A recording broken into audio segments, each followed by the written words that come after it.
The laughter stopped the moment the doors opened. Marin felt it before she saw it. The shift in the room, the sudden silence that fell over the dinner guests like a shroud. Her fingers tightened around her wine glass as she turned toward the entrance of her own dining hall, and the breath left her body. Her husband stood in the doorway.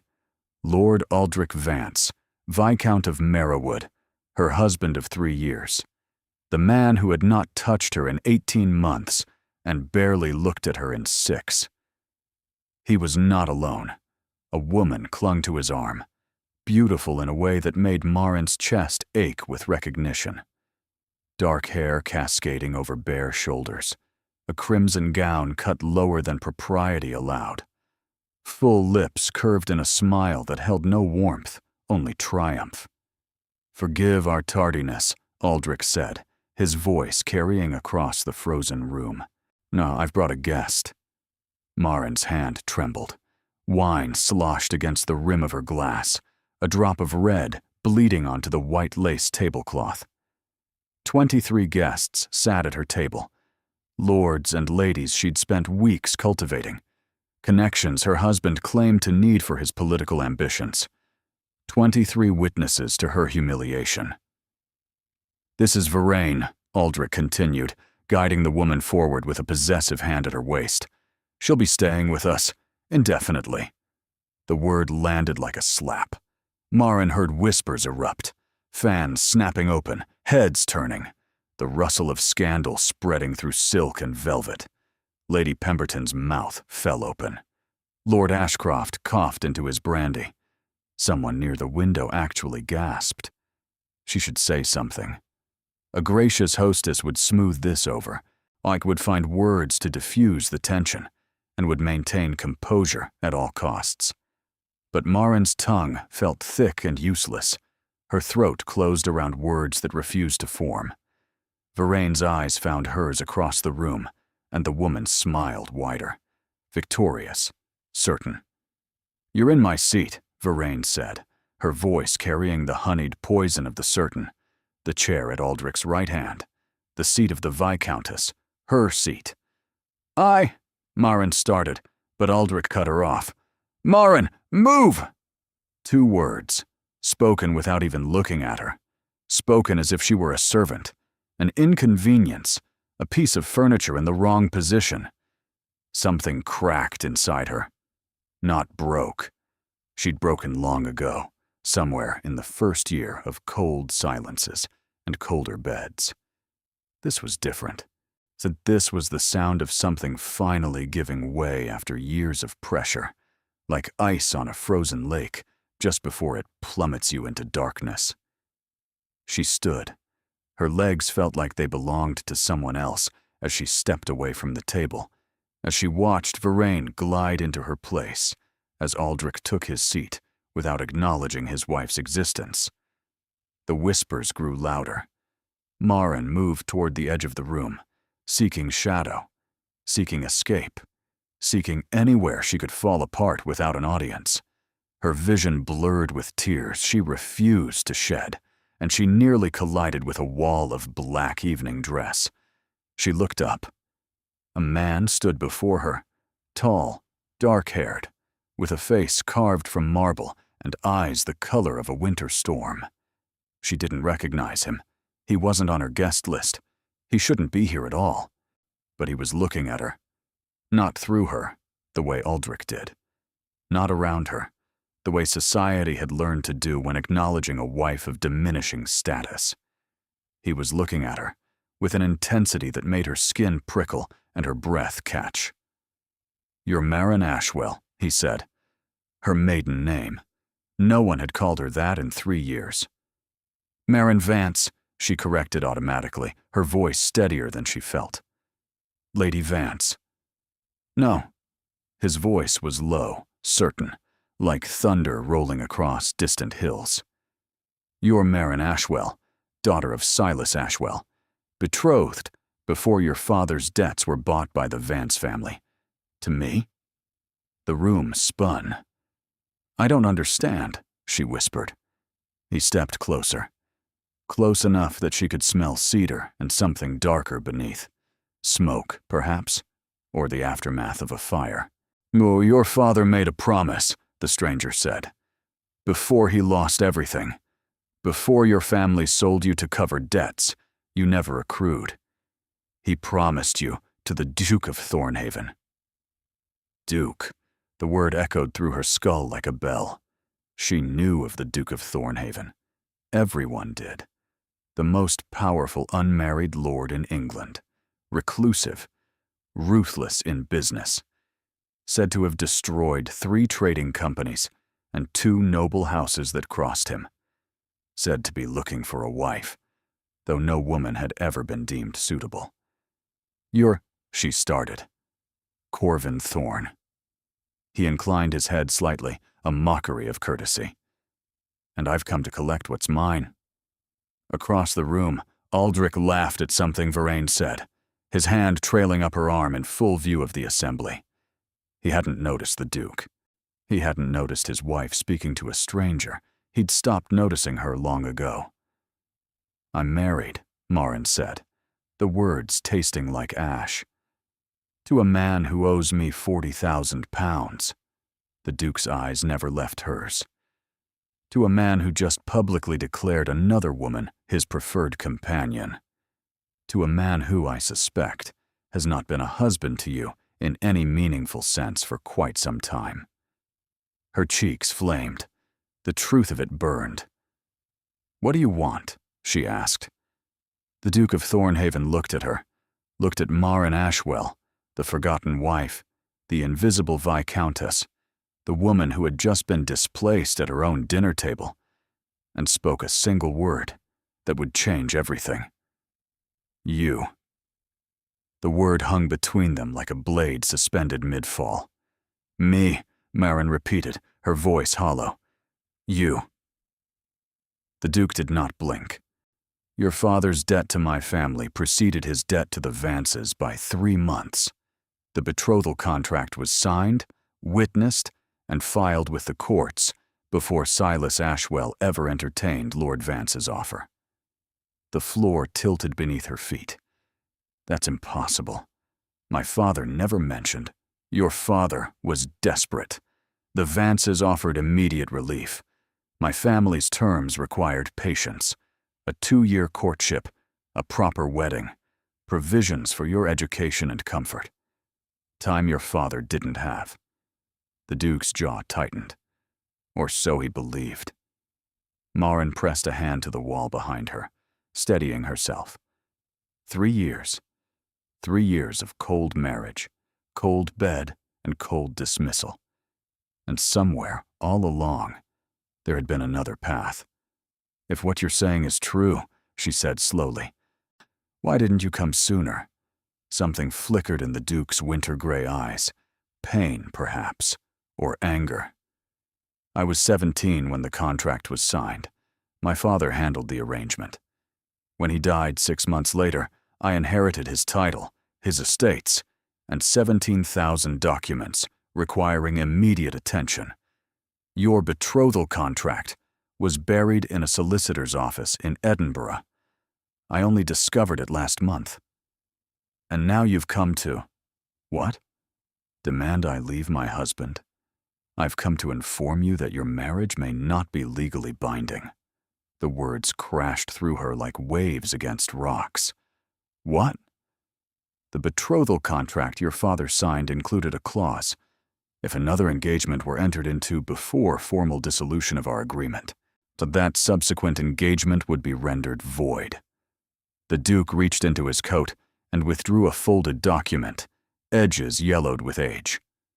"Your marriage to Lord Vance was conducted without dissolving our prior agreement, which means it isn't valid," Marin breathed. "It may not be. I've had my solicitors reviewing the matter. The legal situation is complex." Laughter erupted from the dining table. Aldrich's laughter, rich and careless, the sound of a man enjoying himself tremendously while his wife crumbled in the shadows. Marin flinched. "Why tell me this?" she asked. "Why come here, tonight, to this dinner? You could have sent a letter, a solicitor. You didn't need to." Watch him humiliate you in front of half the ton. The Duke's voice hardened. No. I needed to see what kind of man claimed what was promised to me. I needed to see if the rumors were true. What rumors? That Lord Vance treats his wife as little better than a servant, that he hasn't shared her bed since the first year of marriage, that he parades his mistresses through society while she withers in the country, forgotten. His eyes held hers, unflinching. The rumors, it seems, were kind compared to reality. Heat flooded Marin's face, the shame of her situation laid bare by a stranger, even a stranger who claimed some legal right to her. Burned like acid. You know nothing about my marriage, she said quietly. I know enough. He stepped closer, lowering his voice. I know that woman currently sitting in your chair has been his mistress for 11 months. I know he's in debt to 3 moneylenders and 2 noble families, mine included.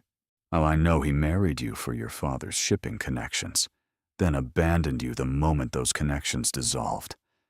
And I know, his voice dropped to something almost gentle, that you deserve better than this. Marin's eyes stung. She would not cry. She had promised herself, long ago, that she would never again cry over Aldrich Vance. What do you want from me? She whispered. I want you to come with me. Tonight. She stared at him. You're mad. Possibly. But I'm also your legal betrothed, which gives me the right to remove you from an unlawful marriage. I have a carriage waiting outside. I have solicitors ready to file papers in the morning. And I have a household that will treat you with the dignity you've been denied for 3 years. I can't simply leave. Why not?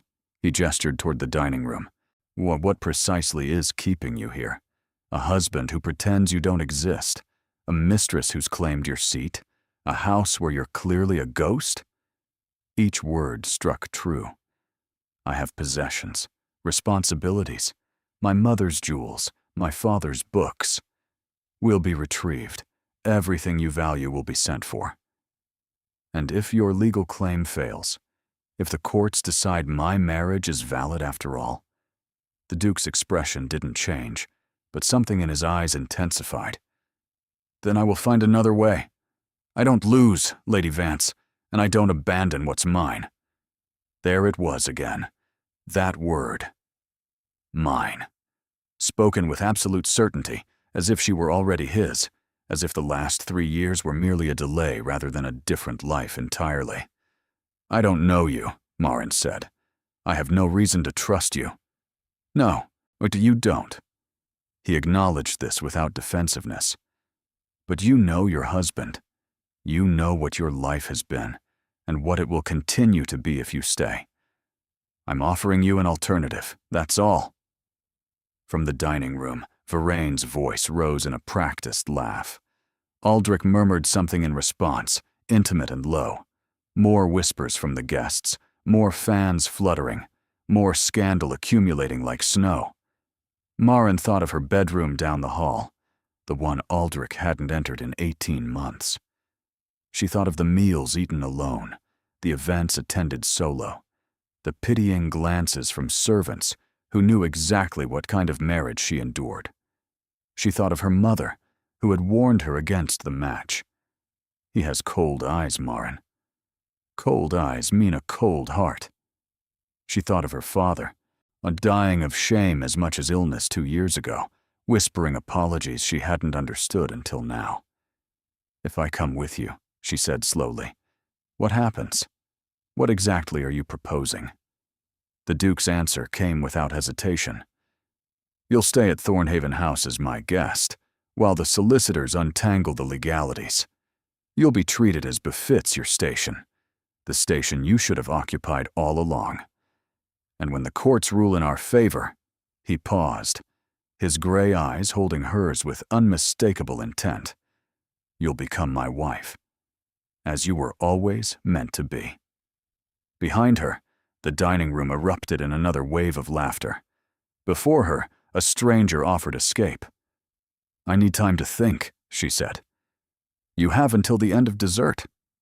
The Duke inclined his head slightly. "After that, on it my carriage leaves, with or without you." He turned and walked toward the drawing room, disappearing through the doors as silently as he'd appeared. Marin stood alone in the shadows, her heart pounding against her ribs, watching her husband toast his mistress with wine purchased on her family's ruined name. She had 20 minutes to decide. The dessert course arrived in a procession of sugared fruits and cream. Marin watched from the doorway as servants placed delicate porcelain before each guest, as Vervain exclaimed over the artistry, as Aldrich smiled indulgently at his mistress, without once glancing toward the shadows where his wife stood shattered. 18 minutes. She found the Duke in the drawing room, standing before the fireplace with his back to the flames. He didn't turn when she entered, but she saw his shoulders tense slightly, awareness without acknowledgement. "I have conditions," she said. Now he turned. One dark eyebrow rose. "Do you?" "3 of them. If you want me to leave with you tonight, you'll agree to all 3. For a long moment, he simply studied her. The firelight carved his features into sharper relief. The strong jaw, the aristocratic nose, the eyes that seemed to see straight through pretense. Most men would have laughed at a woman in her position making demands. Most men would have reminded her she had no leverage. The Duke said, "Name them." Marin's spine straightened. "First, whatever the solicitors decide, whatever the courts rule, I will not be treated as property. I was promised to you without my knowledge or consent. I married Aldrich without understanding the full situation. It's like I will not be shuffled from one man's ownership to another's without having a voice in my own fate." "Reasonable," the Duke said. "Continue." "Second, my mother's jewels, my father's books, the portrait of my parents that hangs in my private sitting room. These things belong to me, not to the Vance estate. They will be retrieved, regardless of how Aldrich responds to my departure." "Already planned." Next. His easy agreement threw her off balance. She'd expected argument, negotiation, the kind of dismissal she'd grown accustomed to from Aldrich. This calm acceptance felt foreign, almost suspicious. "Third." She took a breath. "If, at any point during this process, I decide I don't wish to marry you, for any reason, or no reason at all, I will be free to leave. You will not hold the betrothal contract over me, or you will not use legal pressure to force compliance. I will be given the resources to establish myself independently, whether as a widow, a divorcee, or whatever status the courts assign me." This time, the Duke was silent. The fire crackled. Somewhere in the distance, a clock chimed the quarter hour. "You're asking me to invest considerable resources into extracting you from a bad marriage," he said finally, "with no guarantee of return. I'm asking you to treat me as a person rather than a prize. And if the person decides she wants nothing to do with me," Marin held his gaze, "then you'll have done a good deed for someone who desperately needed one. I'm told that's its own reward." The Duke's lips twitched. Not quite a smile, but something close. The first crack in his marble facade. "You're not what I expected," he said. "You expected gratitude and compliance? I expected fear. Desperation, perhaps. The eager acceptance of any escape offered." "I am desperate," Marin admitted quietly. "I have been for years. But desperation doesn't mean I've forgotten my worth. It only means I've had time to truly understand it." Another silence stretched between them. Then the Duke moved, not toward her, but toward a small writing desk in the corner. He pulled paper from a drawer, ink, a pen. His handwriting was swift and precise as he wrote, the scratch of the nib loud in the quiet room. "What are you doing?" "Documenting your conditions. I'll sign it." "You'll sign it. My solicitor will witness it in the morning." He looked up. Is that acceptable? She hadn't expected this either. A duke putting her demands in writing, treating her stipulations as legally binding rather than feminine whims to be humored and forgotten. Yes, she said, her voice slightly unsteady. That's acceptable. He finished writing, signed his name with a flourish, and extended the pen toward her. She crossed the room to take it, hyper-aware of how close she stood to him, close enough to see the small scar above his left eyebrow, the faint lines of exhaustion around his eyes. She read the document carefully. Every condition was there, precisely as she'd stated it. At the bottom, a single line. I, Corvin Thorne, Duke of Thornhaven, agree to these terms without reservation. Marin signed her name. Marin Ashwell, her maiden signature, not seen in 3 years. There, the Duke said, folding the document and tucking it into his coat.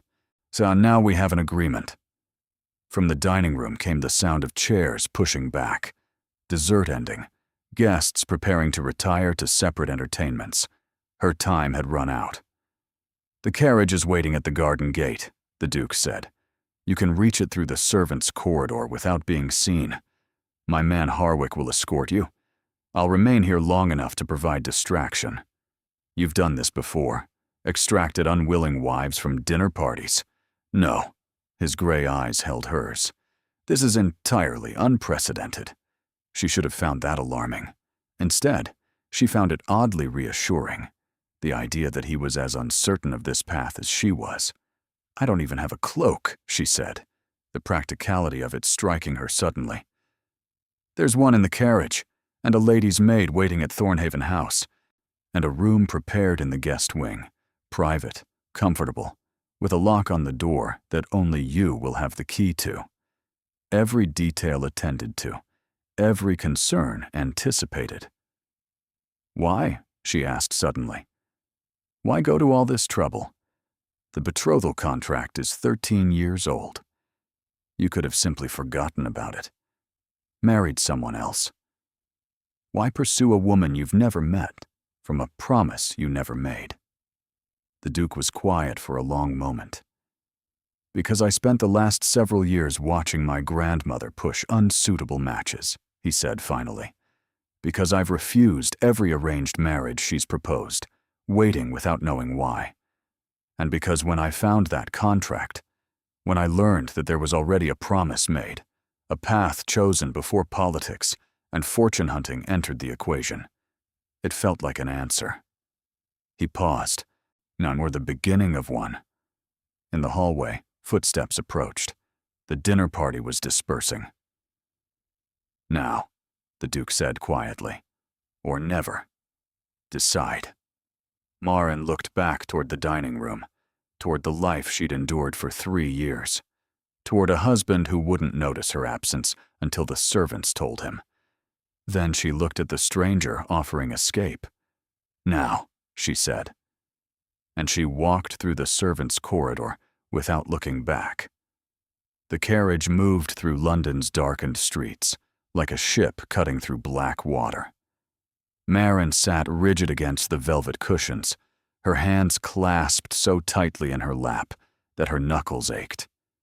Across from her, the cloak the Duke had promised lay folded, deep green wool lined with silk, finer than anything Aldrich had given her in 3 years of marriage.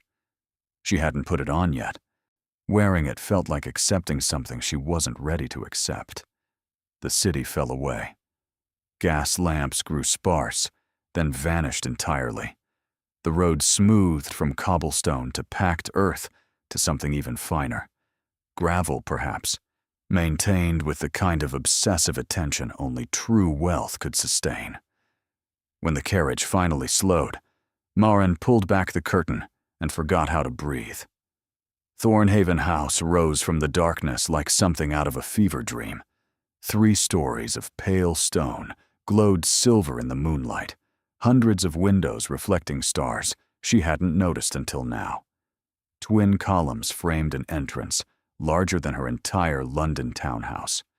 Torches blazed along a circular drive where 2 footmen already waited, their livery so crisp it seemed to have been pressed moments ago. This was not a house. This was a palace wearing a house's modest name. The carriage door opened. A gloved hand appeared. "My lady." The footman's voice held no judgment, no curiosity, as if women fled their husbands and arrived at midnight every evening. Marin took his hand and stepped down onto gravel that crunched beneath her inadequate dinner slippers. The night air bit through her thin gown. She'd left without even a shawl, and she finally understood why the Duke had provided the cloak. Pride kept her from reaching for it. The entrance doors swung open before she reached them, revealing a foyer that stole what remained of her composure. Marble floors polished to mirrors, a chandelier dripping with crystals that caught the candlelight and scattered it like diamonds, a sweeping staircase that curved upward into shadows, and people, so many people, all in neat lines, all watching her with carefully neutral expressions. The household staff, she realized, assembled at midnight to greet their master's guest. A woman stepped forward from the row, middle-aged, gray-streaked hair pulled back severely, dressed in black bombazine that proclaimed her authority. The housekeeper. "Lady Vance," her voice was crisp, but not unkind. "I am Mrs. Pembry. His Grace sent word ahead. Your rooms are prepared." "Thank you." The words came out steadier than Marin felt. "I apologize for the unusual hour." Something flickered in Mrs. Pembry's eyes. Surprise, perhaps, at being apologized to. "No apology necessary, my lady, if you'll follow me." They climbed the staircase, passed through corridors lined with portraits and tapestries, and closed doors that hinted at rooms Marin couldn't imagine. Everything smelled of beeswax and flowers, and something else, something warm and indefinable that she would later recognize as simply care. This house was loved, tended, alive in a way her London residence had never been. Mrs. Pembry stopped before a door painted soft blue. "The wisteria suite, my lady. His Grace thought it might suit you." The door opened onto a sitting room bathed in firelight. Cream walls, blue silk curtains, furniture that looked both elegant and comfortable. Through an archway, she glimpsed a bedroom dominated by a four-poster bed hung with embroidered linens. A writing desk sat before the window. A bookshelf, small but full, lined one wall. "There's a dressing room through there," Mrs. Pembry continued, "and a private bathing chamber. Aunt Bryony will serve as your lady's maid. She's waiting in the dressing room now with night clothes." Night clothes. Someone had anticipated she'd arrive with nothing. Someone had prepared for her comfort down to the smallest detail. "The key, my lady." Mrs. Pembry held out a brass key on a blue ribbon, heavy, old, clearly the only one of its kind. "His Grace was specific," the housekeeper said. "This door locks from the inside only. You are the sole keeper of this key. No one, including His Grace, may enter without your explicit permission." Marin took the key. It felt warm against her palm, as if it had been sitting by the fire. "Why?" she asked quietly. Mrs. Pembry's expression softened almost imperceptibly. "Because His Grace understands what it means to feel unsafe in one's own home. He wished to ensure you would not feel so here." The kindness of it threatened to undo her. Marin blinked rapidly, forcing back the burning in her eyes. "Is there anything else you require tonight, my lady?" "No, thank you." "This is—" She looked around the beautiful room, this sanctuary prepared for a woman no one here had ever met. "This is more than enough." Mrs. Pembry curtsied and withdrew. The door clicked shut behind her. Marin stood alone in the firelit silence, key clutched in her hand, and finally allowed herself to feel the magnitude of what she'd done. A soft knock came from the dressing room. "My lady? I'm Bryony. I've drawn a bath, if you'd like." A bath, warm water and lavender soap, and someone waiting to attend her without resentment or pity. "Yes," Marin called back. "I'd like that very much." She moved toward the dressing room, then paused. On the bedside table sat a small vase of winter roses, white and perfect, clearly cut fresh despite the late season. Beside them, a card in precise handwriting. "Welcome home, Miss Ashwell. We have waited a long time for you." No signature. But she knew who had written it. Marin touched the petals, softer than silk, and wondered what she had walked into, and what would come tomorrow when the Duke's grandmother discovered a strange woman sleeping in her house. Morning arrived with pale winter sunlight and the scent of chocolate. Marin woke slowly, disoriented by the softness beneath her, the warmth surrounding her, the absence of the familiar cold that always permeated her London bedroom. For one blissful moment, she didn't remember where she was. Then memory crashed back. She sat up sharply. The wisteria suite looked even more beautiful in daylight. The blue silk seemed to glow. The white walls caught the sun like fresh snow. On a small table near the fireplace sat a tray, chocolate in a porcelain pot, toast with butter and jam, a soft-boiled egg in a silver cup. "Good morning, my lady." Bryony emerged from the dressing room with an armful of fabric. The maid was young, perhaps 19, with auburn hair and a spray of freckles across her nose that gave her an air of perpetual cheerfulness. "I hope you slept well. His Grace sent word that you're not to be disturbed until you ring, so I've been waiting. But I thought you might be hungry." Marin was, she realized, ravenous actually. She couldn't remember if she'd eaten anything at her own dinner party. "These arrived this morning," Bryony continued, laying out 3 dresses on the bed. "From Madame Fontaine's. His Grace keeps an account there. He asked that you be provided with everything necessary, while your own things are retrieved." The dresses were exquisite. A morning gown in dove gray, an afternoon dress in soft rose, an evening gown of midnight blue that would make her dark hair shine. All perfectly sized, as if someone had studied her figure without her knowledge. "How did they know my measurements?" Bryony's cheeks pinked. "I believe His Grace described you in some detail to Madame Fontaine, my lady. He has an excellent eye." Marin didn't know how to feel about that.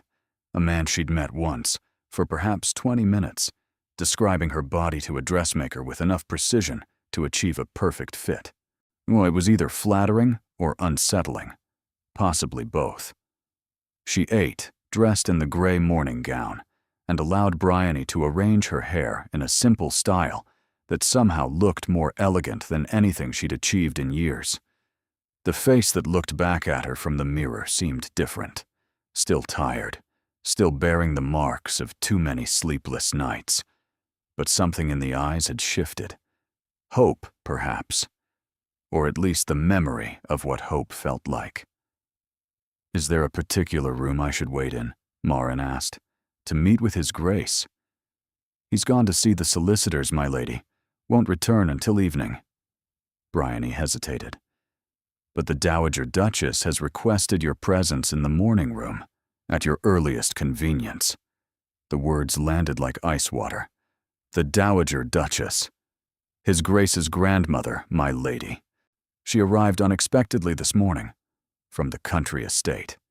Of course she had, because nothing about this situation could be simple. "Thank you, Bryony. I'll go now." The maid looked like she wanted to offer comfort, or perhaps warning, but merely curtsied, and led Marin through corridors that seemed even longer in daylight. They stopped before a door painted warm yellow. "The morning room, my lady." Marin squared her shoulders, lifted her chin, and entered. The Dowager Duchess of Thornhaven sat by the window like a queen upon a throne. She was older than Marin had expected, perhaps 70, perhaps more. But age had not softened her. Silver hair swept up in a style that had been fashionable 30 years ago. Black mourning dress, though her husband had been dead for over a decade, were emerald earrings that matched eyes cold enough to freeze blood.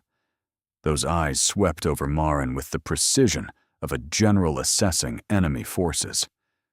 "So," the Dowager said, "you're the Ashwell girl." Marin curtsied. "Your Grace, I apologize for the unusual circumstances of my arrival." "Do you?" It wasn't a question. "Sit. There, where I can see you properly." Marin sat in the indicated chair, folding her hands in her lap, keeping her spine straight despite the urge to curl into herself. She'd survived 3 years with Aldrich. She could survive one old woman. "My grandson," the Dowager continued, "sent word at midnight that he was bringing home a married woman. A woman he claims was promised to him years ago. A woman he intends to make his duchess." She paused. "He did not ask my opinion. I imagine he rarely does." "Ah, Your Grace." The Dowager's eyes narrowed.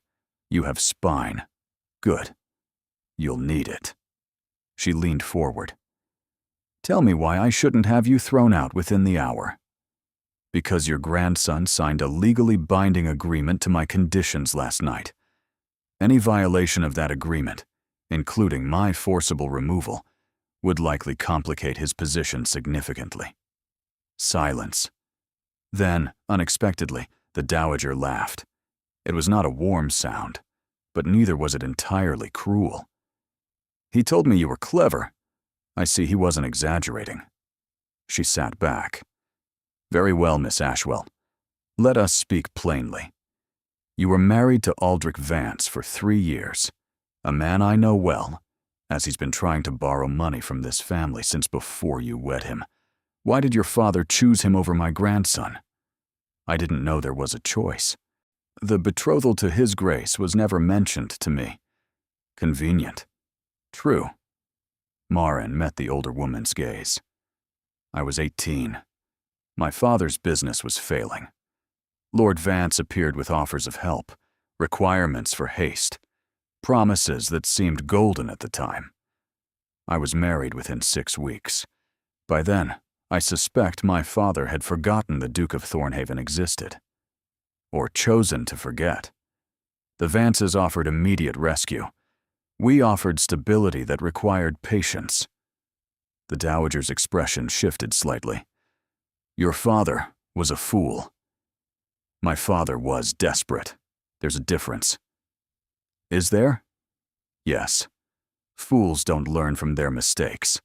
My father spent his final years trying to make amends for his. He died, still apologizing." Something flickered in the Dowager's eyes. Recognition, perhaps. Or memory. "My grandson is not an easy man," she said abruptly. "He's been wounded in ways that don't show on the surface.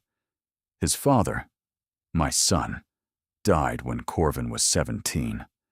A hunting accident, they called it, though I have my doubts. He withdrew from the world after that. Buried himself in the estates, the title, the responsibilities. He hasn't let anyone close in 13 years. Marin absorbed this. The Duke was 30 then, and had been alone since he was barely more than a boy. Why are you telling me this, Your Grace? Because I need to know what you intend." The Dowager's gaze sharpened. "Are you here to escape a bad marriage, or are you here for my grandson?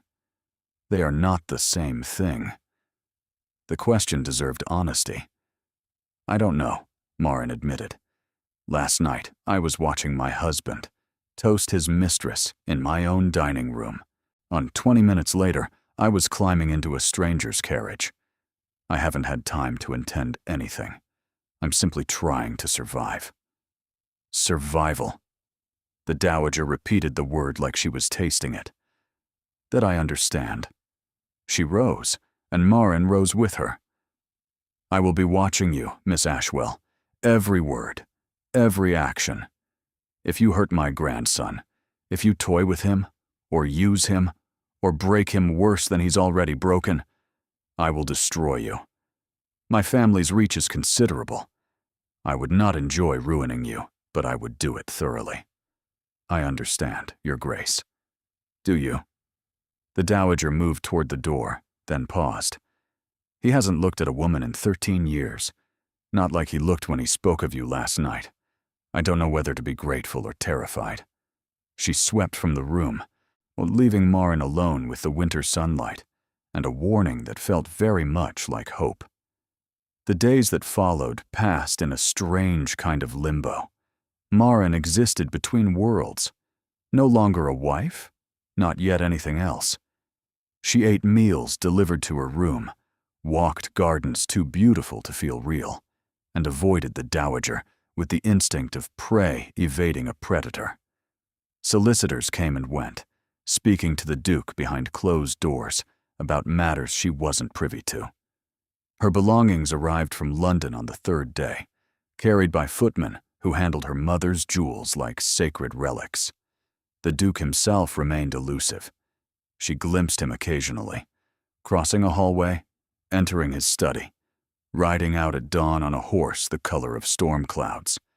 He never approached her, never sought conversation. The document they'd signed seemed to serve as both connection and barrier, binding them legally while keeping them personally separate. On the fifth evening, restlessness drove her from her room. Thornhaven House at night was a different creature entirely. Shadows pooled in corners where daylight usually played. The portraits seemed to watch her pass, generations of Thorns observing this interloper in their midst. She wandered without destination, trailing her fingers along wainscoting and pausing at windows to watch the moonlit gardens below. She found the library by accident. The door stood slightly ajar, warm light spilling into the corridor like an invitation. Marin pushed it open and stopped, her breath catching for the second time since arriving at this impossible house. Books, thousands of them, are shelves reaching toward a ceiling painted with clouds and classical figures. Rolling ladders attached to brass rails. Reading chairs positioned near fireplaces. Small tables waiting for tea and biscuits. The scent of leather and paper and age. The particular perfume of accumulated knowledge. You found my father's sanctuary. She spun. The Duke stood by the fire, a glass of something amber in his hand, watching her with those winter-gray eyes. I'm sorry. I didn't realize anyone was here.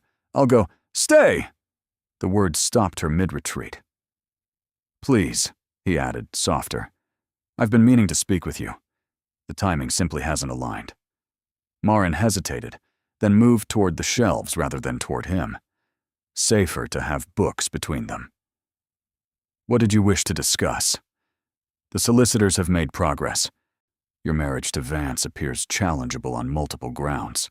Not just the prior betrothal, but also the speed of the arrangement and certain irregularities in the witnesses. They're optimistic. That's good. Her fingers found a spine at random, tracing the embossed letters. And Lord Vance? How has he responded to my disappearance? With precisely the indifference you'd expect. He inquired once, on the morning after, and seemed satisfied to learn you'd gone to family in the country. He hasn't asked further questions. The confirmation hurt, even though she'd expected it. 18 months of invisible marriage, and she'd been so easy to forget. The woman, she said quietly. Verraine. Is she still there? She's moved into your rooms. The servants are scandalized. London is whispering. What your husband doesn't appear to care. Marin pulled the book from the shelf without looking at it. Her vision had blurred slightly, and she needed something to focus on that wasn't the Duke's steady gaze. My grandmother says she warned you about me. She blinked, looking up. She did. What did she tell you? That you've been wounded, that you haven't let anyone close in 13 years, that she doesn't know whether to be grateful or terrified that you've shown interest in me. The Duke set down his glass. He moved toward her slowly, giving her time to retreat if she wished. She didn't move. She's not wrong, he said. I have been absent. From society, from connection, from anything resembling normal human engagement. After my father died, he stopped, jaw tightening. It became easier to manage estates than to manage people, or easier to focus on numbers and ledgers than on emotions I didn't know how to process. You were 17, old enough to inherit a duchy, old enough to be expected to manage grief like any other business matter. His laugh was hollow. I was told the duchy had no room for sentiment, so I eliminated sentiment, quite efficiently, for 13 years. Marin looked down at the book in her hands, Shakespeare's sonnets. Of all the volumes in this vast library, she'd grabbed poetry about love and loss. "What changed?" she asked. "I found the betrothal contract." He was closer now, close enough that she could see the firelight reflected in his eyes. A promise made by my father before he died. A path he'd chosen for me that had nothing to do with political advantage or social climbing. He'd known your father when they were young, and respected him. He wanted something different for me. And you thought honoring that promise might be a way to honor him. I thought it might be a way to feel something. His voice dropped. I was right. Marin's heart was beating too fast. You don't know me. No. But I know what I felt when I saw you in that dining room, watching your husband dismiss you. I know what I felt when you looked at me without fear or calculation.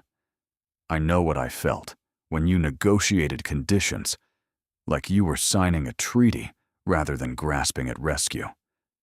What did you feel? He reached out, his fingers brushing the edge of her jaw with impossible gentleness. "Awake," he said. For the first time in 13 years. She should step back, should remind him of the agreement, the conditions, the fact that she'd insisted on the right to leave without obligation. But his touch sent warmth spreading through her chest, and his eyes held hers with an intensity that felt like being seen for the first time. "This is complicated," she whispered. "Impossibly so. I'm still technically married. For now. Your grandmother thinks I might destroy you. My grandmother thinks everyone might destroy me. It's her particular form of love." His thumb traced her cheekbone. "But you could, you know, destroy me. You're the first thing I've wanted in 13 years. That makes you dangerous. Wanting things gives them power over you." "Yes." He dropped his hand, stepping back with visible effort. "I didn't come here to pressure you.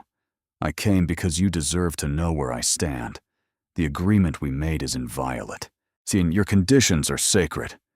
But my feelings," he paused, "those I cannot help." He retrieved his glass and moved toward the door, pausing on the threshold. "The library is yours whenever you want it. My father would have approved." Then he was gone, leaving Marin alone with Shakespeare and firelight, and the terrifying realization that she wanted him to come back. The Marchioness of Kelworth's winter ball was the last place Marin expected to find herself. 2 weeks had passed since her arrival at Thornhaven House. 2 weeks of careful distance and charged glances and conversations in the library that left her breathless. The solicitors had filed preliminary papers. The courts were reviewing evidence, and London, it seemed, was desperate to see the woman at the center of the scandal. "So you don't have to do this," Corvin said, as the carriage rolled through lamplit streets. He sat across from her, devastatingly handsome in black evening clothes, his gray eyes dark with concern. "Society can wait. Society has been waiting for 2 weeks. Any longer, and the speculation will become unmanageable." Marin smoothed the midnight blue gown, the one from Madame Fontaine's, the one that made her feel like someone she'd never been allowed to be. "Besides, the Dowager insists." The Dowager, seated beside Corvin, made a sound of agreement. She'd warmed slightly toward Marin over the past fortnight, or at least stopped threatening destruction quite so frequently. Tonight, she wore black silk and the Thornhaven sapphires, every inch the formidable matriarch. "The Tun needs to see you," the Dowager said crisply. "Not as Vance's abandoned wife, but as Thornhaven's future Duchess. Presentation matters. Narrative matters. Tonight, we control the narrative." The carriage stopped. Through the window, Marin could see the Kelworth mansion ablaze with candlelight, guests streaming up marble steps in rivers of silk and jewels. Her stomach clenched. Corvin's hand found hers in the darkness. "Stay close to me, whatever happens." She nodded, not trusting her voice. They entered together. The Duke, the Dowager, and the woman all of London whispered about. The ballroom fell silent in a wave, conversations dying as heads turned and fans snapped open. Marin felt hundreds of eyes cataloging her gown, her jewels, and the way Corvin's hand rested at the small of her back. The whispers began almost immediately. "Oh, that's her. The Vance woman. Bold of Thornhaven to bring her here.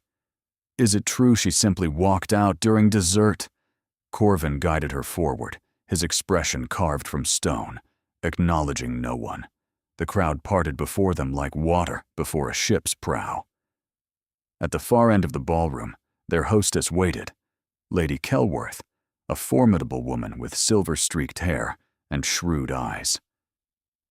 "Your Grace," she said to the Dowager first, then to Corvin. "What a pleasure." Her gaze settled on Marin with undisguised curiosity. "And Miss Ashwell, how delightful to finally meet you. I knew your father years ago. A brilliant man." "Thank you, Lady Kelworth. He spoke highly of your family's friendship." The Marchioness's expression warmed slightly. "Gracious under pressure. I see the reports weren't exaggerated." She leaned closer, now lowering her voice. "The vultures are circling, my dear. Don't give them satisfaction." It was a warning and a blessing wrapped together. The orchestra struck up a waltz. Corvin turned to Marin, offering his hand with the formality of a man who'd spent weeks maintaining careful distance. "May I have this dance, Miss Ashwell?" She placed her hand in his. "You may, Your Grace."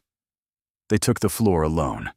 Another breach of etiquette, another statement. Marin felt the weight of observation from every corner of the room. But the moment Corvin's hand settled at her waist, everyone else seemed to fade. "You're trembling," he murmured. "I'm terrified." "You don't look it." His thumb traced a small circle against her back. "You look magnificent." They moved together with surprising grace, the steps coming more easily than she'd expected. Corvin led with certainty, guiding her through turns and spins as if they'd danced together 100 times. "People are staring," she whispered. "Let them stare. Let them see exactly what I see." "And what is that?" His gray eyes held hers with intensity that made her breath catch. "The woman I'm going to marry." Her heart stumbled. "The courts haven't ruled yet. They will? And when they do..." He pulled her slightly closer, just a fraction, but enough that tongues would wag. "I want no confusion about my intentions." The waltz ended too soon. They separated with proper formality, but Marin's skin still tingled where his hand had been. Other couples joined the floor. The Dowager appeared with an elderly earl she intended to charm into supporting their cause. Marin found herself swept into conversation with Lady Kelworth's daughters, who seemed genuinely friendly despite the scandal swirling around their guest. She was almost beginning to relax when she saw them. Aldrich stood near the refreshment table, a glass of champagne in his hand, looking as carelessly handsome as ever. Beside him, draped in crimson silk that matched her lips, stood Verraine. Marin's blood turned to ice. "Breathe," a voice said beside her. Corvin had materialized at her elbow, his expression murderous. "They're here to provoke. Don't give them the satisfaction." "I didn't think they'd be invited." Lady Kelworth couldn't refuse without making a statement she wasn't prepared to make. But she's watching them carefully. Aldrich's gaze found Marin across the ballroom. He smiled, that charming, empty smile she'd once believed meant affection, and raised his glass in mocking salute. Then he turned to whisper something to Vervain, and both of them laughed. "I want to leave," Marin said quietly. "Not yet. If you run now, they win." Corvin's hand found hers, squeezing once. "Stay. Let them see they can't break you." She stayed. The evening continued in a blur of introductions and careful conversations. Marin smiled until her face ached, answered questions about her father's legacies and her plans for the future, deflected inquiries about her marriage with practiced vagueness. Through it all, she felt Aldrich watching, waiting. The strike came during supper. She'd stepped away from the table to find the retiring room, needing a moment of privacy to collect herself. The corridor was dimly lit, quiet after the ballroom's roar. Vervain appeared from nowhere. "Miss Ashwell." Her smile held venom barely concealed. "Or should I still call you Lady Vance? It must be so confusing for you." "Miss Ashwell is correct." Marin kept her voice level. "My marriage to Lord Vance is under legal review." "Ah, yes, the famous legal challenge." Vervain moved closer, her perfume cloying. "You must feel very clever, running to a duke when your first husband proved disappointing. Tell me, did you plan this all along? Find a richer, more powerful man, and manufacture a convenient escape?" "I didn't manufacture anything. The betrothal contract was real." "Was it? How fortunate that it appeared just when you needed it." Vervain's eyes glittered. "Aldrich says you were always scheming, playing the dutiful wife while plotting your escape. He says you were cold, distant, utterly incapable of satisfying a man." The words landed like blows, each one aimed with precision. "He said that, did he?" Marin's voice emerged steadier than she felt. "And what does he say about you, I wonder, when you're not in the room?"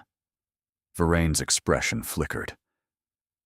"Because I know Aldrich," Marin continued quietly. "I know how he speaks about women when he's charming them, and how he speaks about them after. I was his wife for 3 years. I watched him cycle through interests like a child tires of toys. You're new and exciting now, but that won't last. It never does. You're jealous. I'm honest." Marin stepped closer, lowering her voice. "You wanted my seat at the table. Congratulations, you have it. But the table is smaller than you thought, and the man at its head is crueler than you know. He'll discard you the moment you bore him. And when he does, there won't be a duke waiting to rescue you." Vervain's composure cracked. "You're a desperate, pathetic—" "Is there a problem here?" They both turned. Corvin stood at the end of the corridor, his expression dangerous. "No problem," Vervain said quickly, smile snapping back into place. "Just renewing an old acquaintance." "Then you'll excuse us." Corvin extended his hand to Marin. "My grandmother is looking for you." Marin took his hand, allowing him to lead her away from Vervain's poisonous presence. She didn't look back. "What did she say to you?" Corvin asked once they were out of earshot. "Nothing that matters." "Marin, she called me cold and scheming and jealous. She implied I manufactured the betrothal to escape my marriage." Marin's voice cracked slightly. "She said Aldrich told her I was incapable of satisfying him." Corvin stopped walking. His jaw was tight, his eyes blazing with controlled fury. "He's a fool," he said quietly, "and a liar. And I will destroy him for what he's done to you." "Don't. That's what they want. A scene, ammunition, something they can use.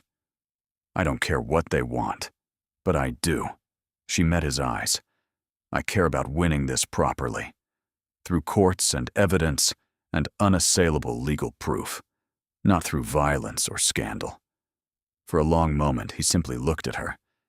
Then something in his expression shifted, anger giving way to something softer, warmer. "You're extraordinary," he said. Do you know that? I'm tired. She let out a shaky breath. Can we go home now? Home. She'd said it without thinking, and the word hung between them like a confession. Yes, Corvin said softly. Let's go home. They collected the Dowager and departed through a side entrance, avoiding the ballroom where Aldrich and Vervain still held court. In the carriage, Marin leaned her head against the window and watched London's streets blur past. She'd survived the first test. But Vervain's words echoed in her mind, poisonous seeds planted to grow in dark hours. Cold, distant, incapable. Was that what Aldrich truly thought? Was that what everyone thought? Was that what she was? 3 days after the Kelworth ball, a package arrived for Marin. Bryony brought it to her room during the afternoon. A rectangular box wrapped in brown paper and tied with simple twine. No card accompanied it, but the handwriting on the label was unmistakable. The same precise script that had signed their agreement. And that had written, "Welcome home," on winter roses. Inside the box, nestled in blue velvet, lay a book. Not just any book. A first edition of Mary Wollstonecraft's A Vindication of the Rights of Woman, bound in green leather with gold lettering, clearly old and carefully preserved. Marin's hands trembled as she lifted it. Her mother had owned a copy of this book, had read passages aloud during Marin's childhood, teaching her that a woman's mind was equal to any man's, that education and independence mattered. That book had been sold with everything else when her father's debts consumed them. Marin had mourned it like a death. How had Corvin known? She found him in the library, of course.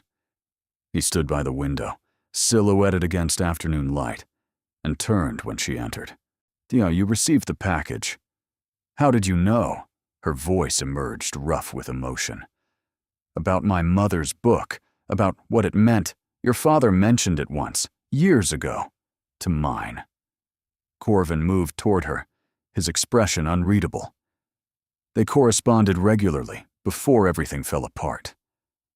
Your father wrote that his daughter was the brightest spot in his life, that she'd been raised on Wollstonecraft and mathematics, and the radical idea that women deserved more than society offered them.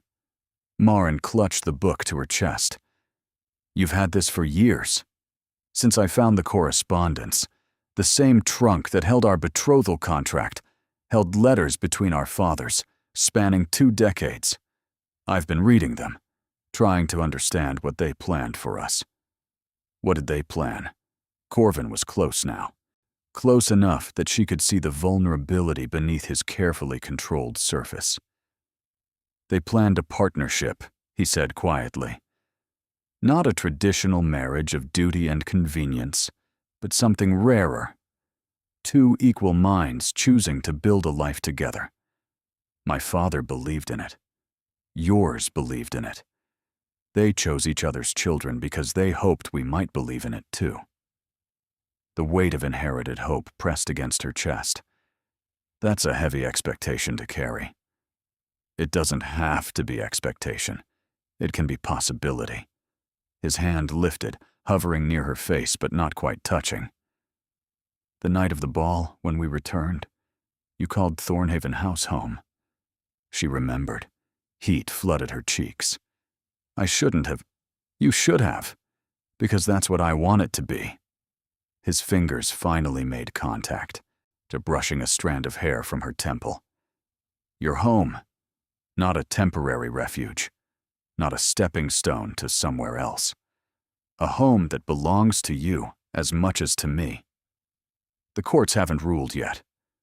I don't care about the courts. His voice dropped to barely above a whisper. I care about you. About whether you feel safe here. About whether you might, someday, feel more than safe. Marin's heart pounded against her ribs. What do you feel? Everything.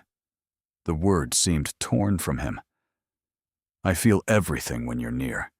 I spent 13 years feeling nothing, and now I can't stop. It's terrifying and wonderful. and I don't know what to do with any of it. She should step back, should remind him of conditions and complications, and the 1,000 reasons this was too fast, too intense, too dangerous. Instead, she rose on her toes and pressed her lips to his cheek. Just his cheek. Barely a kiss at all. But he went utterly still, his breath catching audibly. "Thank you," she whispered, "for the book, for understanding what it meant, for seeing me." When she pulled back, his eyes were closed. He looked almost pained. "If you keep doing things like that," he said roughly, "my self-control is going to become rather strained." "Would that be so terrible?" His eyes opened, burning into hers. "Yes, because once I start, I won't be able to stop. And you deserve better than a man who rushes you before you're ready." The admission, the restraint it represented, made her chest ache with something she was increasingly afraid to name. "How will you know when I'm ready? You'll tell me." He stepped back, putting distance between them that felt like miles. Explicitly, unmistakably, with words that leave no room for doubt. That's very honorable. It's very necessary. His smile held an edge of self-deprecation. "I've wanted you since the moment I saw you in that dining room, standing alone, while everyone around you pretended you didn't exist. I've wanted you every day since. The only thing keeping me civilized is the knowledge that you've spent 3 years with a man who didn't respect your choices. I won't be another man who takes without asking." Marin didn't know what to say. No one had ever cared about her choices. No one had ever waited. "I need to..." She gestured vaguely toward the door. "Process. Think. Of course." He moved to allow her passage. "Take all the time you need. I'm not going anywhere." She fled the library with the Woolstonecraft clutched to her heart, and her mind spinning with implications she wasn't ready to face. That night, she dreamed of choices she'd never been allowed to make. And when she woke, her first thought was of gray eyes burning with carefully banked fire. The solicitor arrived on a gray Tuesday morning with news that changed everything. Marin was summoned to the Duke's study, where Corvin stood behind his desk with an expression she couldn't read. The Dowager occupied a chair by the window, her spine rigid, her emerald eyes watchful. "Miss Ashwell." The solicitor, a thin man named Prewitt, bowed precisely. "I'm pleased to report significant progress in your case." "What kind of progress?" "The courts have reviewed the betrothal contract and found it valid. More importantly, they've discovered additional irregularities in your marriage to Lord Vance." Prewitt consulted his papers. "The witnesses who signed your marriage certificate, one has since been convicted of forgery in an unrelated matter, and the other appears never to have existed. The registration was filed incorrectly with the parish, and the timing..." He paused. "Evidence suggests Lord Vance may have been aware of the prior betrothal and actively concealed it." Marin's breath stopped. "What does that mean?" "It means your marriage was not only challengeable on grounds of prior commitment, but potentially fraudulent in its execution. The courts have agreed to expedite review. If their preliminary findings hold, you could be legally declared unmarried within the month. Unmarried. Free. Not Aldrich's property anymore." "And the betrothal to His Grace," the Dowager asked. "Remains valid, Your Grace. Once Miss Ashwell's previous marriage is formally dissolved, the original betrothal contract would come into effect, unless, of course, either party wishes to dissolve it." Silence fell over the study. "Leave us," Corvin said to the solicitor. "I'll send for you if we have questions." Prewitt bowed and departed. The Dowager rose with surprising grace. "I believe I'll take tea in my rooms. You two have matters to discuss." She swept out, closing the door firmly behind her. Marin and Corvin stood on opposite sides of the study, the desk between them like a battlefield. You could dissolve the betrothal, Corvin said quietly. You'd be free. Entirely free. No obligations to me or anyone else. Is that what you want? I want you to have choices. His knuckles were white where he gripped the edge of the desk. Genuine choices, not obligations inherited from fathers who died before we could know them. Marin moved around the desk until she stood before him, close enough to touch, close enough to see the tension in every line of his body. What if my choice is to stay? His breath caught. Marin, what if my choice is you? She reached up, cupping his face in her hands. He'd shaved this morning, but she could feel the faint rasp of stubble beneath her palms. His jaw tightened at her touch. You said you'd know when I was ready, she whispered. You said I'd tell you explicitly, unmistakably, with words that leave no room for doubt. Yes. The word came out strangled. I'm telling you. She held his gaze, letting him see everything. The fear, the hope, the wanting she'd tried so hard to suppress. I choose you. Not because of contracts or legal obligations or escape from a bad marriage. Because when I'm with you, I feel like myself for the first time in years. Because you see me. Because you wait. Because you gave me my mother's book and understood exactly what it meant. Her voice cracked. Because I love you. The words hung between them like a held breath. Then Corvin moved. His hands found her waist, pulling her against him with a desperation that matched her own. His mouth found hers, and the kiss was nothing like the gentle brush she'd given his cheek. This was fire and hunger, and 13 years of loneliness meeting 3 years of neglect, and 2 broken people finding something whole in each other. She gasped against his lips. He swallowed the sound, one hand sliding up her back to cup the nape of her neck, angling her head to deepen the kiss. She'd been kissed before, brief, perfunctory touches from a husband who'd never wanted her. But nothing like this. Nothing that burned through her like lightning that made her knees weak and her thoughts scatter. Marin. Her name was a prayer against her lips. God, Marin. Don't stop. I should stop. We should discuss this properly. Later. She pulled him back, kissing him until coherent thought became impossible. When they finally broke apart, both breathing hard, she was pressed against the edge of his desk, and his forehead rested against hers. I love you, he said raggedly. I should have said it first. I've wanted to say it for weeks. Say it again. I love you. He kissed her forehead. I love you. Her temple. I love you. Her cheek. I've loved you since you stood in that drawing room and negotiated conditions like a diplomat rather than begging for rescue. I've loved you since you faced down my grandmother without flinching. I've loved you since you stood in my library holding Shakespeare and looking at me like I might be something worth wanting. Tears slipped down her cheeks. She hadn't cried in years, had trained herself not to in a house where tears were weakness. But now she couldn't stop. I'm sorry, she gasped. I don't know why.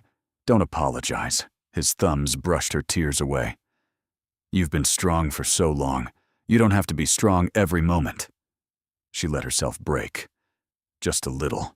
Or just enough to release some of the grief she'd carried. Grief for the marriage she'd hoped for and never had. For the years wasted on a man who didn't deserve her. For the girl she'd been before Aldrich Vance taught her to expect nothing. Corvin held her through it all, solid and warm and present. What happens now? She asked when the tears finally subsided. Now we wait for the courts. Now we plan a wedding. Now. He tucked a strand of hair behind her ear. Now we begin. She smiled, watery but real. I like the sound of that. I like you. He kissed her once more, soft and sweet. I like you quite tremendously, Marin Ashwell. They stood in the study, wrapped in each other, and for the first time in years, the future felt like something to anticipate rather than endure. Neither of them heard the servant enter and retreat, so neither of them saw the message that would arrive by evening, carrying news that would shatter everything. The letter arrived at sunset. Maren was dressing for dinner when Bryony brought it in, her face pale in a way that immediately signaled trouble. "This came for you, my lady, delivered by Lord Vance's man." Aldrich. Maren's stomach clenched as she took the envelope. Her name was written in his familiar scrawl, the handwriting she'd once thought elegant and now recognized as merely careless.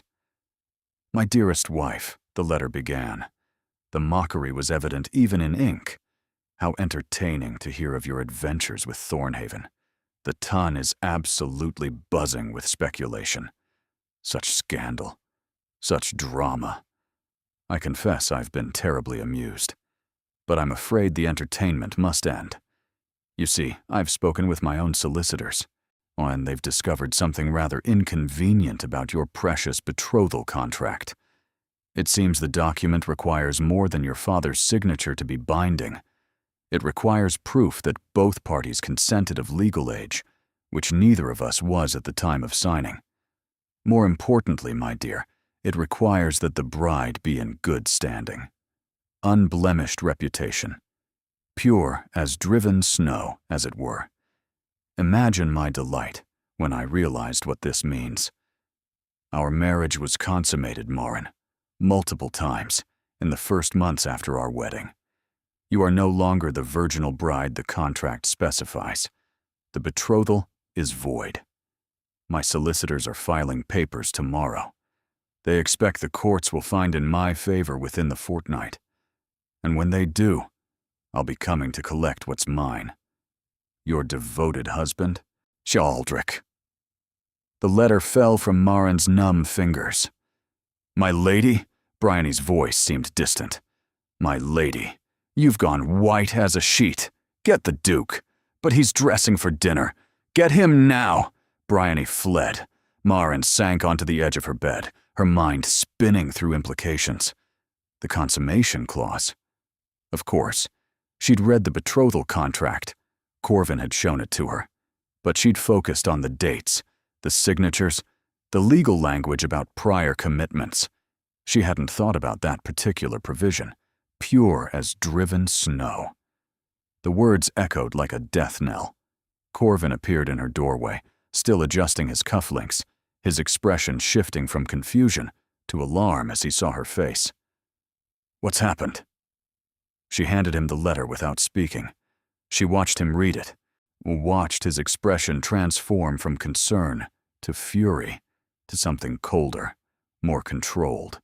The face of a man who'd spent 13 years managing crises by suppressing emotion. "This is a bluff," he said finally. "The consummation clause is archaic. Modern courts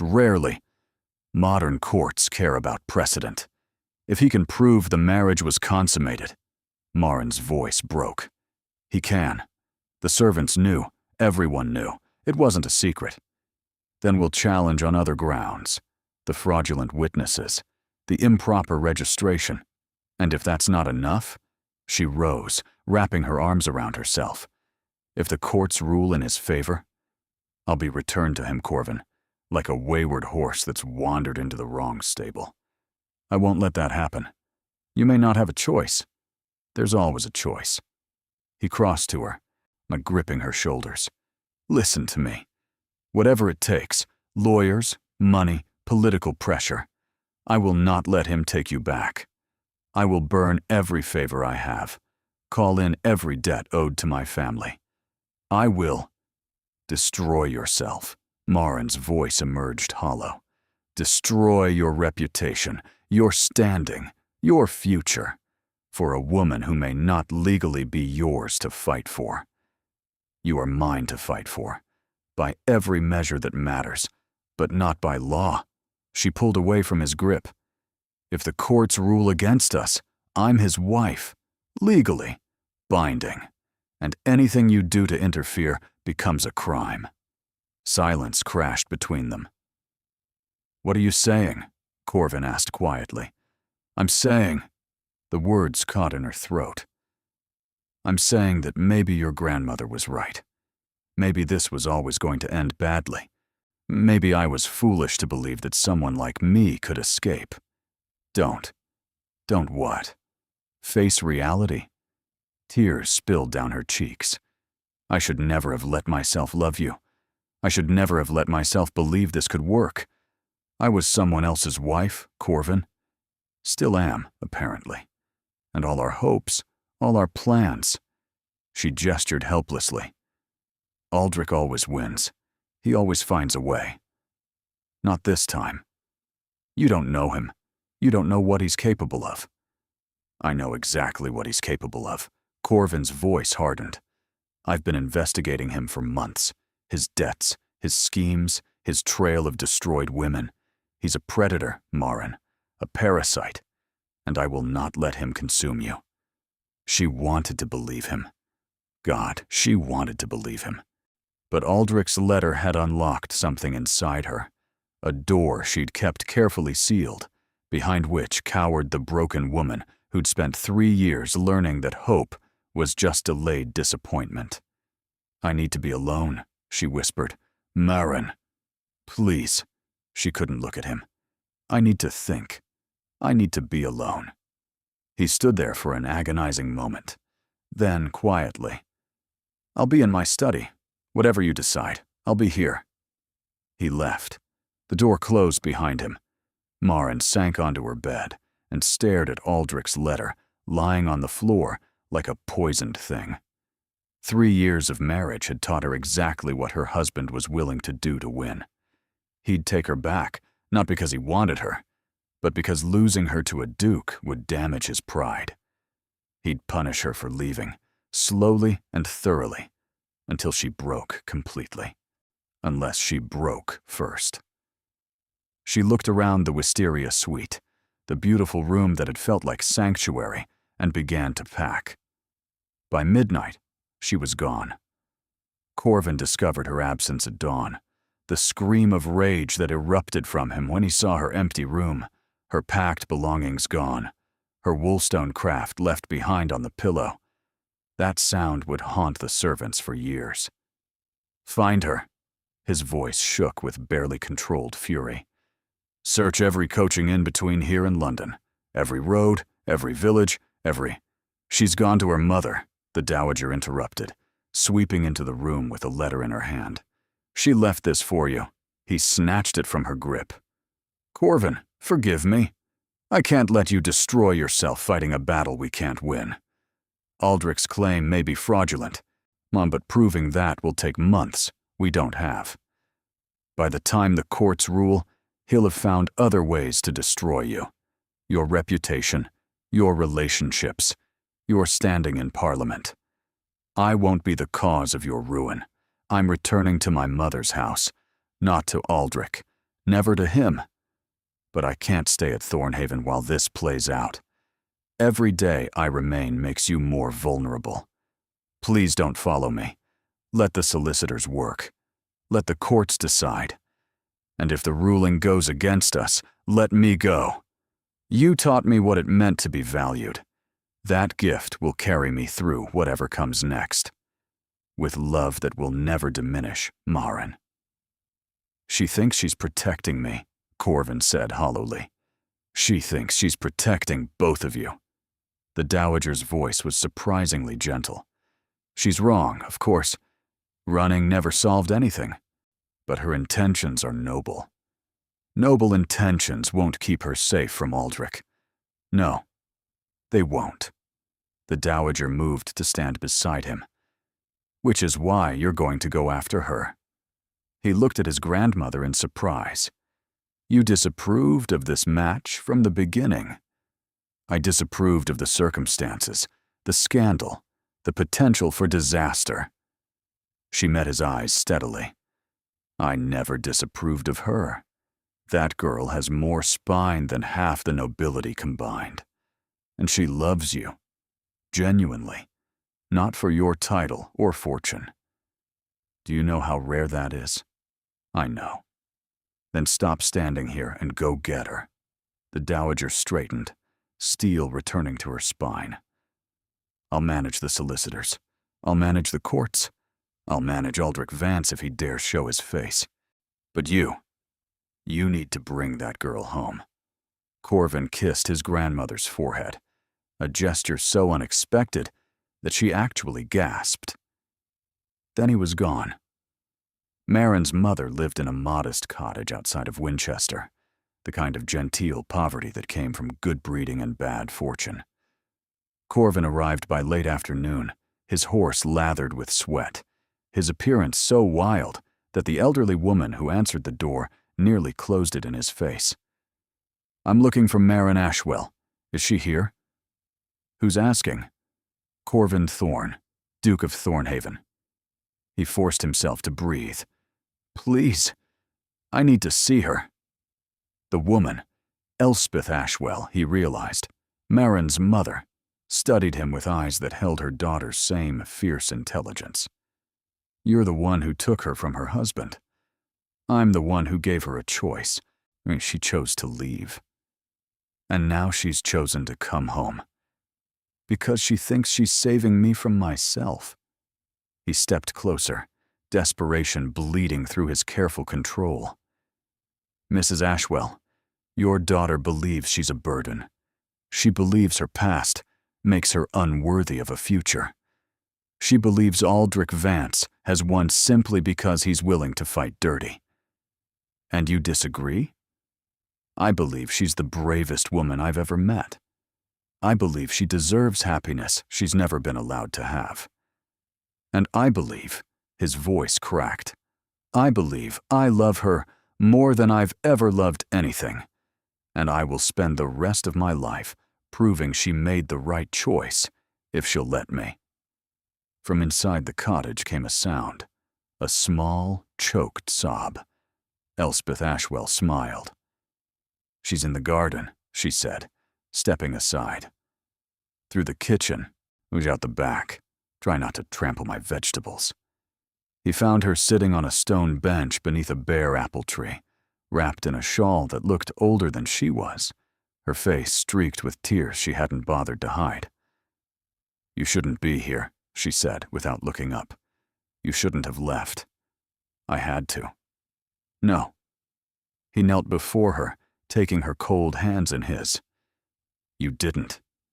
You chose to run because it felt safer than staying, but running was never going to solve this. Aldrich can reach you here just as easily as at Thornhaven. The only difference is that here, you're alone. Here, you're not at risk. I've been at risk since the moment I found that contract. Since the moment I walked into your dining room and saw you standing alone in the shadows. Since the moment I looked at you and finally understood what my father meant when he wrote about love being worth any price." His grip tightened. "Do you think removing yourself from my life removes the risk? I love you, Marin. That doesn't stop because you leave. The courts. Damn the courts." His voice rose with intensity. "I spoke with Prewitt this morning, before I came after you. The consummation clause Aldrich is leveraging, it hasn't been successfully enforced in over 50 years. His solicitors are bluffing, hoping you'll surrender before they have to prove a case they can't win." Hope flickered in her eyes, quickly suppressed. "He'll find another way. Then we'll defeat that way too. And the next way. And the one after that." Corvin cupped her face in his hands. "Listen to me. Aldrich Vance is a coward who preys on people who feel alone. You're not alone anymore. You have me. You have my grandmother, who has already declared she'll personally destroy anyone who threatens you. You have an army of solicitors and servants and allies who believe you deserve better than what you've been given. Stop fighting by yourself." Tears spilled down her cheeks. "What if we lose? Then we lose together, and we find another way. There's always another way." "You sound very certain." "I am certain." He pressed his forehead to hers. "I spent 13 years certain of nothing except my own loneliness. Now, I'm certain of you. Everything else can be figured out." She let out a breath that seemed to carry years of fear with it. "I love you," she whispered. "I know. That's why you ran. You were trying to protect me." He smiled softly. "Stop trying to protect me. I'm a duke. I have resources." A watery laugh escaped her. "That's not how that works." "It should be." He kissed her forehead, her cheeks, her lips. Gentle, reverent, sealing a promise. "Come home, Marin. Please. Let's face this together." She looked at him, really looked, and saw everything she'd been too afraid to believe in. Steadiness, commitment, love that didn't diminish when things got difficult. Together, she agreed, and she let him lead her home. The court ruling arrived 6 weeks later. Marin sat in the library, their library as she'd come to think of it, with Corvin beside her as Prewitt read the decision aloud. The Dowager sat by the window, her expression carefully neutral, but her knuckles were white around her teacup. "The court finds," Prewitt read, "that the marriage between Marin Ashwell and Aldrich Vance was conducted in violation of a prior betrothal contract, with evidence of fraudulent documentation and willful concealment by the groom. The marriage is hereby declared null and void. Miss Ashwell is restored to her maiden status, with full rights and privileges thereto." Marin's breath stopped. "Furthermore," Prewitt continued, "the court finds that the betrothal contract between Miss Ashwell and His Grace the Duke of Thornhaven remains valid and enforceable, subject to the willing consent of both parties." "Both parties consent," Corvin said immediately. Prewitt almost smiled. "I'll note that for the record, Your Grace." "What about Aldrich?" Marin asked. "What happens to him?" "Lord Vance faces separate charges of fraud and document falsification. Additionally, His Grace's claim of £40,000 has been upheld. Lord Vance's remaining assets are being liquidated to satisfy this and other debts. His creditors have also filed claims. I suspect," Prewitt adjusted his spectacles, "I suspect his circumstances will become rather uncomfortable in the near future." The Dowager made a sound of satisfaction. "Good. That man deserves every misfortune coming his way." When Prewitt departed, Marin sat in stunned silence, unable to process the magnitude of what had happened. Free. She was free, legally, officially, irrevocably free. Corvin's hand found hers. "Marin, are you all right?" "I don't know." A laugh bubbled up, slightly hysterical. "I think I might be better than all right. I think I might be happy." "Happy suits you." He lifted her hand to his lips. "No, you should try it more often."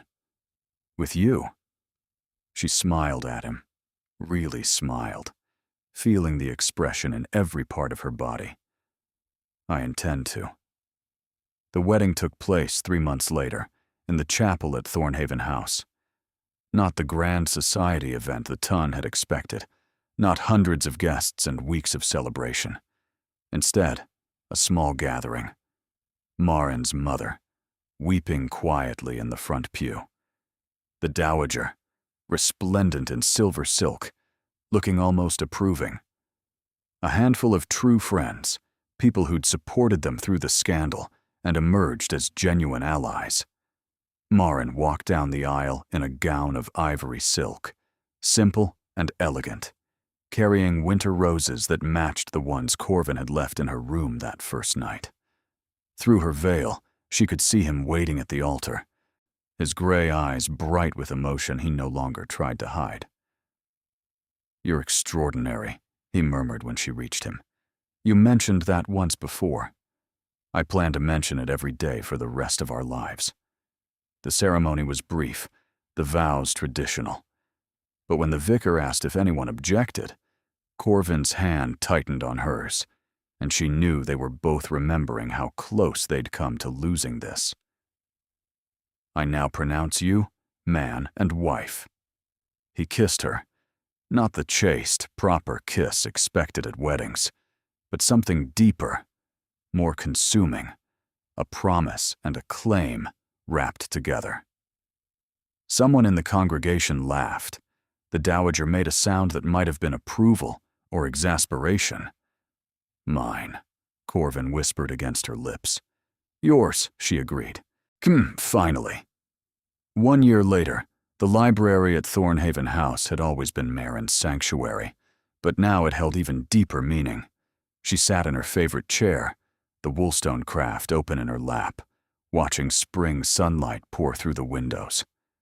A small sound from the cradle beside her drew her attention. "Shh, little one." She rocked the cradle gently. "Your father will be home soon. He's been in Parliament all day, fighting for voting rights again. You'll be very proud of him when you're old enough to understand." The baby, Eleanor, named for no one in particular, simply because Marin liked the sound, settled with a soft sigh. Footsteps in the corridor announced Corvin's arrival before he appeared in the doorway. He still moved with that quiet intensity she'd noticed the first night, but the coldness was gone, replaced by a warmth he no longer felt the need to hide. "How are my girls?" "Waiting impatiently for you." Marin smiled as he crossed to the cradle, lifting Eleanor with the careful reverence of a man who still couldn't believe his fortune. "Your grandmother sent another letter, by the way. She's demanding we bring the baby to visit. She says London is unbearable without something interesting to fuss over. She could come here." "That's what I suggested. She says the country air disagrees with her constitution." "The country air is perfectly fine. She just misses ordering the servants around." Corvin settled into the chair beside her, Eleanor cradled against his chest. "Did you hear the news? Aldrich Vance has fled to the continent, and something about debts he couldn't repay, and a scandal involving the wife of a rather prominent banker." "I heard." Marin felt nothing. No satisfaction, no vindication, just the distant acknowledgement of a closed chapter. Verraine left him 6 months ago. Married a tradesman, apparently. How the mighty fall. How the cruel find their mirrors. Eleanor made a sound that might have been agreement.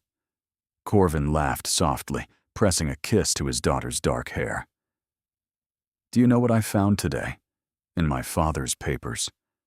He reached into his coat and withdrew a folded letter, yellowed with age. "It was hidden inside a book, the same copy of Don Quixote you borrowed our first week here." Marin took the letter carefully. "My dearest son," the handwriting read. "If you're reading this, I've already gone to join your mother. Don't mourn too long.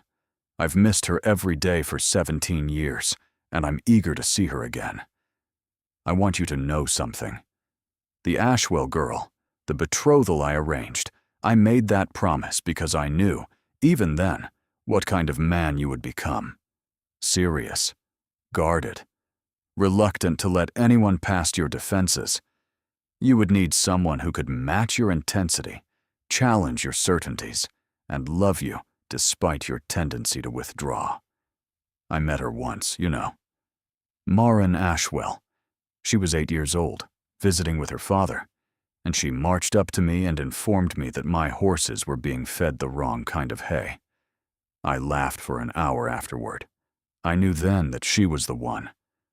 Find her, Corvin, whatever it takes. She'll be worth it. With all my love, your father." Tears blurred Marin's vision. "He knew," she whispered. "He knew we'd be right for each other. He knew a great many things I'm only beginning to understand." Corvin's free hand found hers, intertwining their fingers. "I spent 13 years feeling like I was waiting for something without knowing what. Now I know. I was waiting for you." She lifted their joined hands to her lips. Was I worth the wait? Every second. He leaned across the space between their chairs, kissing her softly. Every endless, lonely second. Eleanor chose that moment to make her presence emphatically known, and they broke apart laughing. Our daughter has opinions about displays of affection, Corvin observed. Our daughter has opinions about everything. She gets that from your grandmother. Heaven help us all. Marin leaned back in her chair, watching her husband soothe their child with gentle words and patient rocking. The library surrounded them with the scent of books and the warmth of late afternoon sun. Somewhere in the house, the dowager was probably terrorizing servants and planning Eleanor's debut 17 years hence. This life, this family, had grown from accident and scandal, from a forgotten contract and a midnight escape, from two broken people who'd found something whole in each other. She thought of Aldrich sometimes, in the abstract way one remembers a storm that's passed. He had tried to teach her she was worthless. He had failed. She thought of her father, who had made a promise he couldn't keep and spent his final years apologizing for it. He had given her a future he never got to see. Mostly, she thought of Corvin, her husband, her partner, her home. "Well, what are you thinking about?" he asked, catching her watching him. "Choices," she said, "and how the right one can change everything." He smiled, the full, unguarded smile that she still considered her greatest achievement. "The night I found that contract, I thought I was just solving a legal curiosity. I had no idea I was finding my entire future." "Neither did I." She returned his smile. "But I'm grateful. Every day." Eleanor fell asleep in her father's arms. The spring sun continued its slow descent toward evening. And in the library at Thornhaven House, the Duke and Duchess of Thornhaven sat together in comfortable silence, needing no words to express what they'd found in each other. Some stories begin with once upon a time. Theirs began with a single word. Mine. And it continued ever after.